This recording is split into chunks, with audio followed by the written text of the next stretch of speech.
呢笪地方你覺得點？未正式周圍睇，但係咧見到嗰啲遠景嗰啲咧，覺得係非常之靚，好想快啲出去望一望㗎。哦，佢真係每次見到話 good 喎。Well, every year we have a staff outing, usually just go overnight somewhere, but we haven't done it for 3 years, so we decided we'd go to Guilin for 3 days, 2 nights tour. Lily couldn't make it, so we headed out. So this is Guilin, and we're going to head out for a boat trip. On the aeroplane going out to Guilin, we met this girl who became our guide, and her brother became our taxi driver. Actually drove us in from the airport for nothing, and she arranged for us to take the boat trip. We headed out to the ferry about 15 miles south of Guilin, and then we take the ferry down the Lee River to a place called Shuo, which is 52 miles south of Guilin. Here's a man cleaning his nets. They catch squid and shrimp and probably fish as well. Early in the morning, still very, very cold. The temperature in the night is below freezing. So we had to wrap up warm. The tourist boats, they are kind of 2-story. Downstairs is the cattle class. Upstairs is a little cabin that seats 16 people and is usually reserved for tourists or for people who can afford double what everybody else is paying. This film actress is one of them, no doubt. People come to Guilin to see the remarkable limestone hills that are just amazing. The boats, they cook. One of their specialities is the shrimp that they buy from the people alongside the river, and so this man has pulled his boat alongside and is selling the shrimp to the boat. The boats in that way offer shrimp to the guests.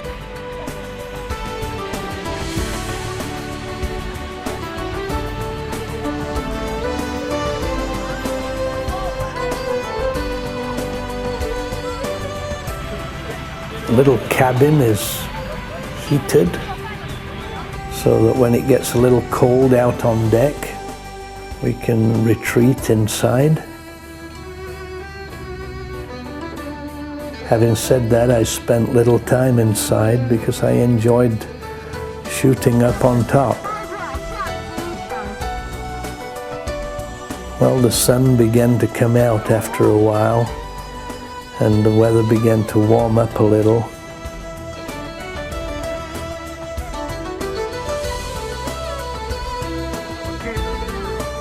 We met this couple. The guy was a cook from France, and he'd met the girl on the internet.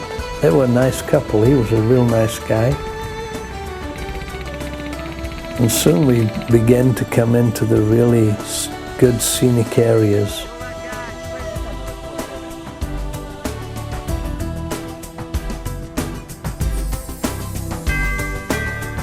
Along the banks of the river, different houses, some modern and some ancient for that matter.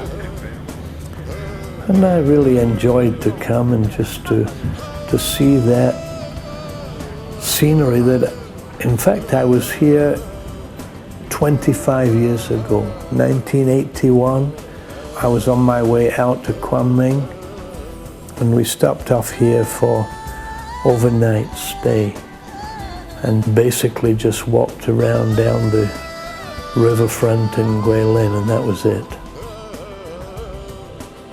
So to be able to come and take the river trip was a real treat. I love rivers. From a boat you can just sit and look and see the changing scenery.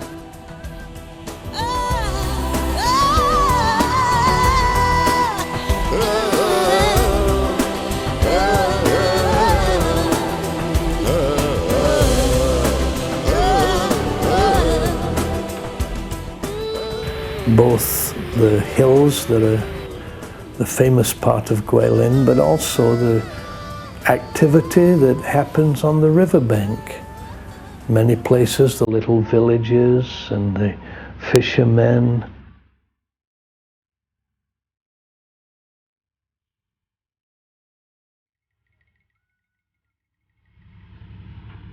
Tourist boats as they pull over. You can see most people are upstairs at this point in time, and the reason why is we're probably passing one of the famous rocks that have different names, like Woman Yearning for Her Husband Rock, the 8 Immortals, even one called the Calligraphy Brush. It was fun, and every now and again we'd go back inside and get warm and then run back outside again.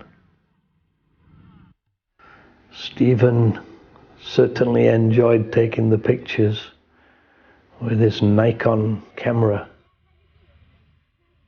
Not only Stephen, but others too. And here's one of those villages that are perhaps not so modern, and another one here that is quite an old village. Shuo is actually the gateway to go and see many of the indigenous tribes of inland China.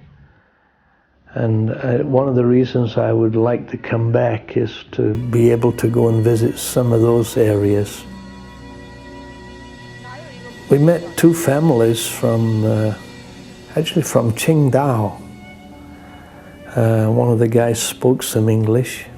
And so we were in the cabin with them and enjoying the food here, the sausage and noodles.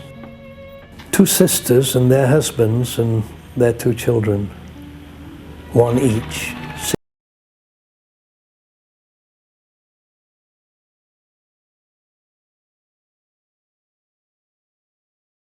No doubt they've announced that we're going to be passing some famous hill.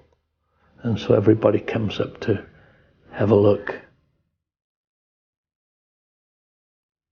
Guilin has been inspiration for artists and writers over the ages. Look at that shot, that's typical Guilin.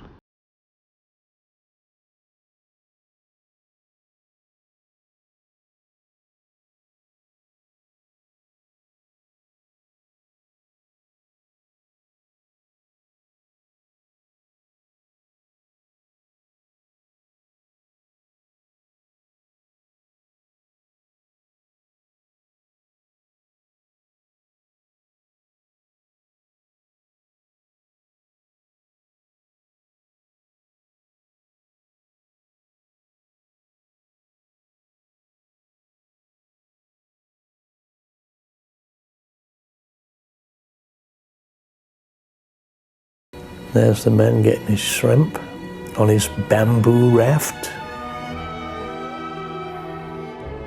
There's one of the little villages dotting the place as we head into some of the best areas there to see the hills.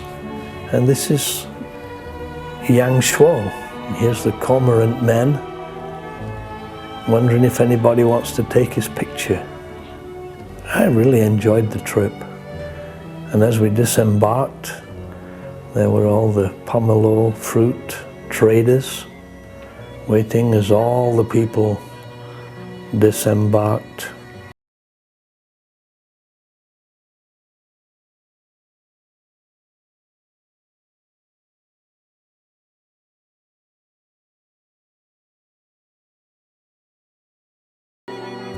Then we took the electric car that would take us through the town to where the minibuses are waiting.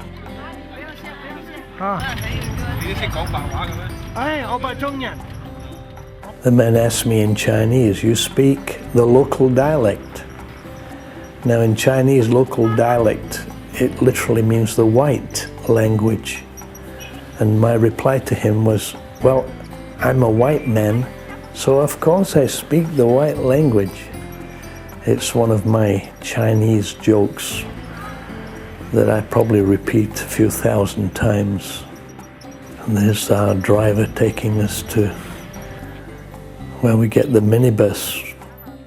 We had an option to go visit temples and caves, etc., or stay in Shuo, and so we decided to go and see the temples and caves. And later I read in the guidebook that Shuo is very interesting, and we also found out the temples and caves were not very interesting.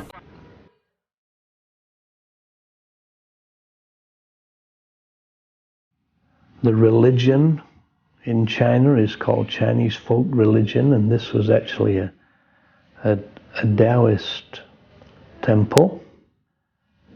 Taoism is from the area around Qingdao, and together with Buddhism and Confucianism and traditional folk religion, it makes up the religion of China. There we are, it's Mr. Buddha giving his flavor to the temple, and the incense that is being burned to respect the ancestors.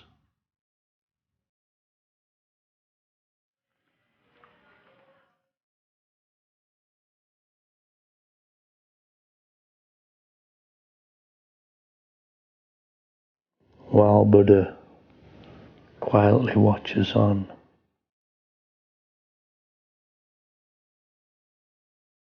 And then back out where all the women, they kind of follow the tourists around.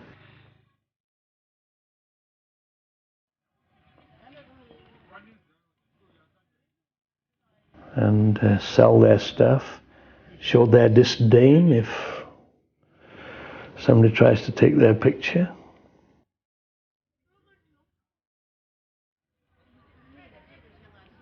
I suppose it was fun, but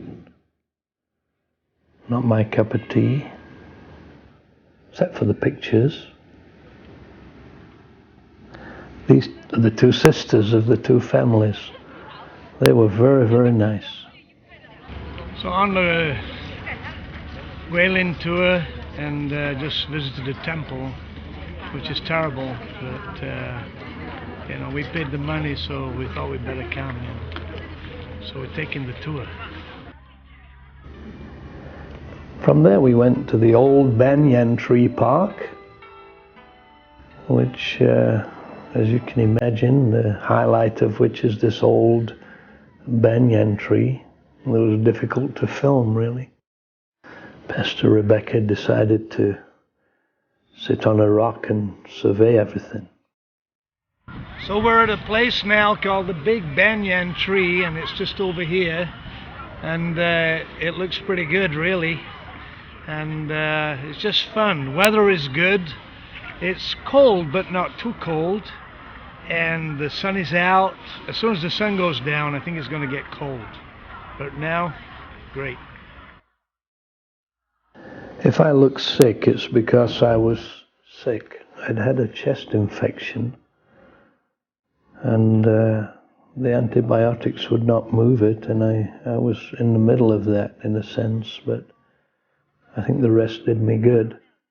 A few foreign tourists here. It's not really the tourist season for them, but quite a number of local people come to these areas and enjoy looking around. So the women have moved from the other place now and then followed the minibuses out to the banyan tree place in the hope of selling a pomelo. From there we went to Moon Hill Village, because there you see it looks like a moon. The attraction at Moon Hill Village was the caves there. And in China they have this habit of illuminating their caves with colored lights. They're not painted those colors, they're the lights of those colors. So they have this kaleidoscope of color, puts Blackpool illuminations in the shade. From there we can take a little boat through the grotto, through the caves. It's really amazing the way they make those colors. Out the other side, little park and lake. And from there we went back by minibus into Guilin.